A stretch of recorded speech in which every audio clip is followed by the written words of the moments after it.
Well, howdy there, daylight burners. Happy Monday. Hope everybody's treating the weekend treated everybody all right. If you're in these fires, hope you're staying safe. I know it's smoky as shit out there right now. Aaron, Danger Aaron, has basically his whole family has caught the super AIDS. I don't know exactly what they got. Some sort of stomach bug going around. So he's not here with us today. So flying solo. I'm not a big fan of the solo podcast, but here we are. Well, at least not going live. I don't mind recording solo, but live stuff. We'll see how it goes. But got a lot to talk about, and not much of it's good, but yeah, that's typically how it goes. People on the fence are the problem. Yeah, that's probably true. First up, I'm gonna talk about I'm gonna talk about Ben and Jerry's. Not a big fan of Ben and Jerry. I'm not a big fan of Jerry's in general. You guys may know. Um, but here's an article from how do you like that graphics and everything. An article from NBC News. Ben and Jerry's West Bank ice cream ban becomes a hot topic in Israel, but not just in Israel. And I think it's important. Even though Ben and Jerry's are a bunch of dirty hippies, basically communists, um, and they're really very counterproductive. Their views on agriculture. However, that being said, we still have a First Amendment here in the United States of America. So this article's from Sephora Smith. Cool name, Sephora. Ice cream has become a hot topic in Israel. Israeli officials have slammed Ben & Jerry's decision to stop selling ice cream in the Israeli-occupied Palestinian territory, accusing it of branding itself as anti-Israel. The boycott of Israel reflects a complete loss of way, Prime Minister Naftali Bennett wrote on Twitter when the article is from July 20th. So about a week ago. A little bit of an old story. However, the part that really is concerning is they've called on more than 35 states. So more than just words and symbolic gestures, Israel is already flexing its diplomatic muscles against the move. Gilad Erdan, Israel's ambassador to the United States, tweeted that he'd written to 35 governors of U.S. states that have legislation against the boycott of Israel, calling on them to impose sanctions against Ben & Jerry's. We view this decision very severely, as it is the de facto adoption of anti-Semitic practices and advancement of the delegitimization of the Jewish state and the dehumanization of the Jewish people, he wrote in the letter, according to a photo he posted on Twitter. Ben & Jerry's and its parent company Unilever did not immediately respond to requests for comment. So this little part right here, Ben & Jerry's and its parent company Unilever, huge corporation, who people like Ben & Jerry supposedly don't like. So we can talk about the hypocrisy of Ben & Jerry all day long. However, when it comes to the Israeli government calling for sanctions against a U.S. company in the U.S., well, the state of Israel can get fucked. You have no say in what an American company does in America. The fact that Ben & Jerry doesn't want to sell their ice cream in the West Bank, well, technically, that's the only person they're hurting is themselves.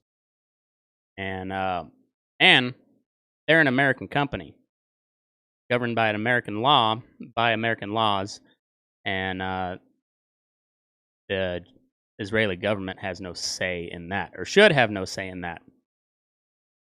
However, states like Texas, Florida, and I don't know if Oklahoma has done anything, but there's 35 different states that say if you are a public employee of that state, Oklahoma, Texas, Florida, all of those, that you must sign a contract saying that you cannot promote or advertise the BDS movement, boycott, divest, and sanction.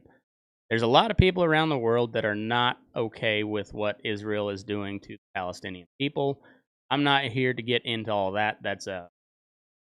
That I could spend weeks on that whole deal and never really come up with any good solution or really even see through all the bullshit that's happening there. The point is, under U.S. Constitution, the First Amendment, Congress shall make no law bridging the.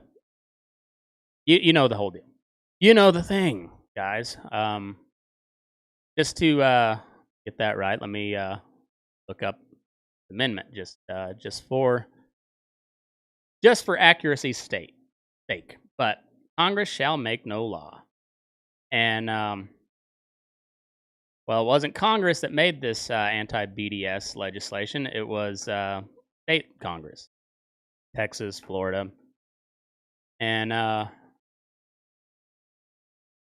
Congress shall make no law respecting an establishment of religion or prohibiting the free exercise thereof, or abridging the freedom of speech or of the press or the right of the people to peacefully assemble and to petition the government for the redress of grievances. So, doesn't matter if you're a public school teacher or if you're a government contractor. As long as you are a U.S. citizen, you are covered under the First Amendment, and you have the right to say what you want. And if you don't want to support Israel and the occupation of the West Bank, however you may feel about that, you have a right to say that under the First Amendment. Ron DeSantis, who's been pretty good as a governor, I'd say. This one is, I'd say Ron DeSantis can get fucked. I don't care how bad you hate Ben and Jerry's. They have a right to say and support this BDS movement. Whether you agree with it or not, that is their choice. And the Israeli government should have no recourse on what an American company does under that First Amendment. So therefore, the government of Texas, the government of Florida, the government of Oklahoma cannot tell Ben and Jerry's that we're going to impose sanctions on you because you don't support the state of Israel. Do you and a lot of these people are America First people. So are you America First or are you Israel First? Now that is not an anti-Semitic statement. This is the state of Israel. Now, granted, it is a largely Jewish country, but what does that have to do with an American company deciding not to sell ice cream in the fucking West Bank? All these governors and these states that have the anti-BDS legislation, that is blatantly unconstitutional, and as big as douchebags as Ben and Jerry's are, and Unilever, all that, they have no right to say what Ben and Jerry's can do with their own company. By the way, Israel is kind of one of the main driving forces behind us being in the Middle East for the last 50 years. And so as much as the Bible tells you, you got to respect stand behind Israel and all that good stuff. Man, we still have a First Amendment, and you don't have to agree with Israel. You don't have to agree with Ben and Jerry's, but under the First Amendment, Ben and Jerry's can go ahead and support that BDS movement. And these laws in Florida, Texas, 35 different states, by the way, 35 have these anti-BDS laws that you can't promote or support the boycott, divest, and sanction movement against Israel. So, at some point, those laws are going to get challenged. It's going to get taken up to the Supreme Court, and they should be struck down, but we'll see how that goes. Um, that was one that just kind of really struck me the wrong way. And most of these states that have this anti BDS legislation are Republican led, very conservative states, and most of them are supportive of the America First movement. So if you're America first, not Israel first. And my personal thoughts: Israel needs to get the shit together and figure out what to do with that Palestine situation. But in the meantime, I don't support Ben and Jerry's. I haven't bought Ben and Jerry's for years, and I won't. I am not going to start supporting them now. But if we're consistent and we believe in the First Amendment, then they sure have a right to not sell ice cream in the fucking West Bank, and the Israeli government has no recourse on what happens to them in the U.S. So yeah, get fucked Israel, get fucked all these yes moves. Next up, Delta variant. Delta variant, man. This stuff is well, if you listen to the news, you would think the world is coming to an end. Cases are up, and the whole crux of it is it's a pandemic of the non-vaccinated, and with that comes a whole bunch of shady shit. So here is an article from the Gateway Pundit. I don't like this headline, but this is the world we live in. Gateway Pundit's a right-leaning site, and don't be fooled. Conservative media is just as clickbaity as the liberal media. So regime, I guess technically that's right, the regime, but the White House, the Biden administration, or the regime, as they're calling it here, says free speech is killing people. Biden Surgeon General holds press conference, labels disinformation as a national health threat. So, provocative headline, but basically the Surgeon General said last Thursday, White House Press Secretary Jen Psaki admitted the federal government is censoring American citizens and flagging problematic social media posts. I think we've covered that before. And then also Friday, Surgeon General Vivek Murthy, stood in front of his liberal peers in the White House press room, and I should have found an article than this. Incredibly slanted, but that once again, that's the world we live in. Everything is incredibly slanted. Labeled free speech as a severe national health risk. That's not exactly the words that he said, but this is a terrible article. But basically, he said vaccine misinformation is a severe national health risk, which in turn leads to the whole First Amendment argument. Do you have the right to say what you want? And yeah, you do. But this I really should have found it. However,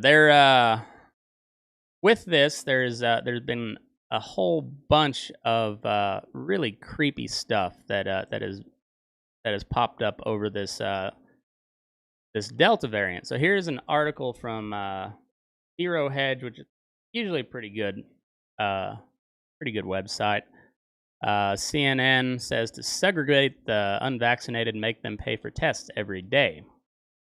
And CNN is a joke, as we all know, but they are still a major source of news for a lot of people out there. First up was CNN's resident medical health expert, Dr. Leanna Wen, called for vaccine passports and forever masking. I think it depends on the circumstance. It is a circus. On the circumstance when said. Explaining. So if you're going to the grocery store and the grocery store doesn't have the capacity to enforce some kind of proof of vaccination, then they have to say that indoor masking needs to apply because we don't know who's vaccinated and who's not. Same thing for schools when continued. Adding schools, you can't expect the teacher in every school to be asking, well, you're not wearing a mask, so are you vaccinated or not? If that's the case, everyone should be wearing masks. But I can imagine that there are already concert venues or workplaces that are saying if you are not vaccinated, you can't come, or you have to get a negative test. That's what's needed in order to really incentivize vaccines at this point, when further stated. When previously suggested that life should be made as difficult as possible for those who are still opting not to take the shots, and that Americans should be banned from engaging in social events and forced to undergo PCR tests twice a week, they want to stay unvaccinated. They also previously advocated directly linking the amount of freedom Americans should be allowed to their vaccination status. And this sounds insane, because it is. And a lot of people say, well, that could never happen here. But if you look over in Europe, there has been widespread protests. This is another article from Zero Hedge.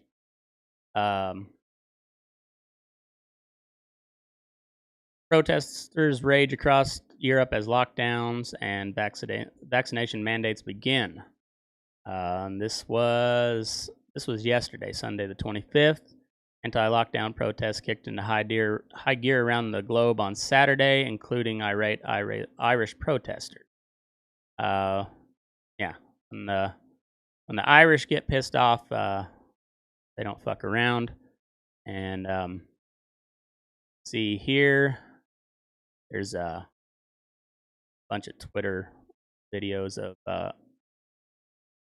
Here's one in London, Paris, Ireland, and Italians.